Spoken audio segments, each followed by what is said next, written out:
Inside the Royal Blackburn Hospital, the BBC was given unrestricted access to witness the pressures facing the NHS. There'll be patients here for 6 and 8 hours. Can't find a bed for them.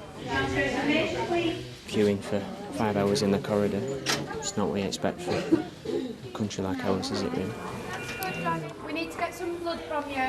What's it like here when it's busy? Dangerous. Yeah, it's frightening. Are you able to run a blood gas? Sunday night, a peak time in this A&E. 95 patients and just 33 cubicles and rooms. The sickest are seen first. We actually have corridor nurses now as well, which shows times are very desperate. The priority is to keep people safe. Across the week, we saw patients treated on corridors and side rooms. I feel as though I'm going to collapse if I don't get laid down. You need a bed. Definitely. It's distressing. It's really distressing for people. How long have you been waiting for? 7 hours. We need beds and staff. It's just like banging your head against a brick wall. You're in hospital, you need some privacy. I mean, I am covered up, but it's not nice. At its busiest, this was the paediatric emergency department. These nurses and doctors are working really hard, but there just isn't enough of them. There's people lined up in corridors on beds. There's people stood appalling here, there isn't even enough seats to sit down. It's absolutely appalling. The amount of babies that are sat on corridors is absolutely ridiculous. Absolutely ridiculous. It's heartbreaking. Is there anywhere for you to sit down? No, the waiting room's full. They just put me here. We'll be stood here for 40 minutes. How do you feel about all of this? Frustrated, worried. Is it going to take something drastic for them to act quicker? You used to come, you used to wait a bit in A&E, at least you'd have a seat. Now we're sat in a floor. Yeah, it's worrying. As a doctor, how do you feel when you see babies like that? It's unfair. It's unfair, and it's putting us in under big pressure. By Monday morning, on average, patients were spending half a day in the emergency department. Just let the staff get on with what they're doing. Those delays are difficult to take for consultants like Helen.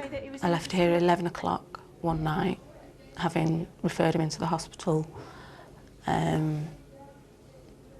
earlier, so about 9, 10 o'clock. And I arrived back at 11 o'clock the next morning and he was still here. 12 hours in A&E? Yeah, more than. What did that do to you when you came back in and you saw your patient? It was upsetting. It was upsetting. Because you know it's not the care that you would want your own family to receive. I'm going to go see what I can do to shift beds and create space. Even paramedics queue.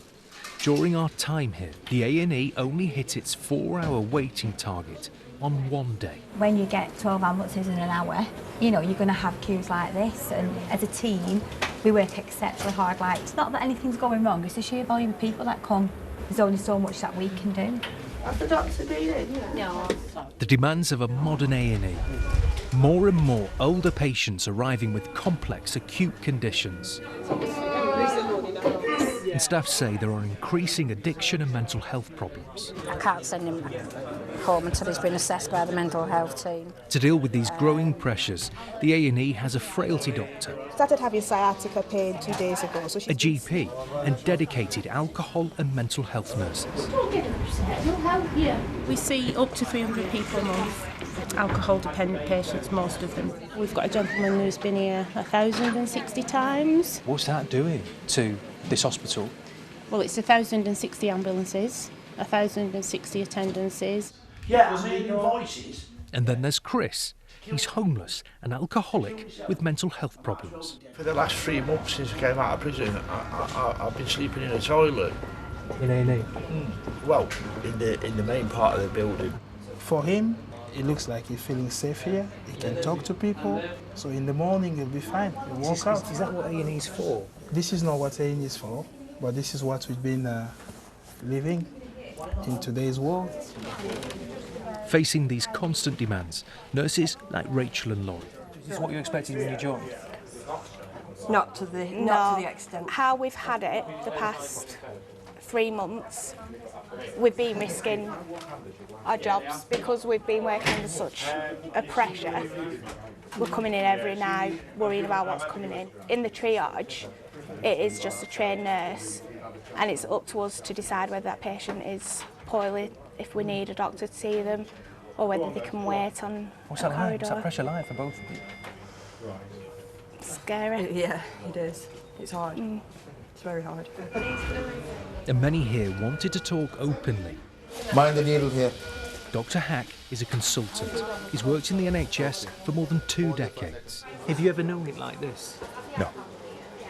In 26 years? No. We've had pressures every now and then, but no, this is continuous. The problem is we are taking too many risks now. We're sending home patients that we shouldn't be sending because we know where to put them. It's dangerous. Dangerous. What should be done? That's a question for the government to answer, but we need more staff, we need more space. The chief executive here allowed the BBC in to show the realities facing his staff in a hospital that's rated as good. I wanted you to see how busy we are, how difficult things can be, but also in those difficult circumstances, how well those patients and their families are cared for. Is there a point when the pressure gets too much? We cannot say that. I cannot say that. We have to keep our patients safe, and we will continue to do so. But trying to cope with so many patients is pushing some doctors to their limits. I was getting to the end before my week off. What would have happened to you if you did not have that week off? I don't think I could have done the job properly, and I think my patients would have started to suffer. It made me cry. And it never stops. Every day, Come on, Baba, let's go. lives saved in A&E. They've done a fantastic job. Thank you for everything. Thank you. Thank you. You deserve more than you get. Thank you. Cheers, mate.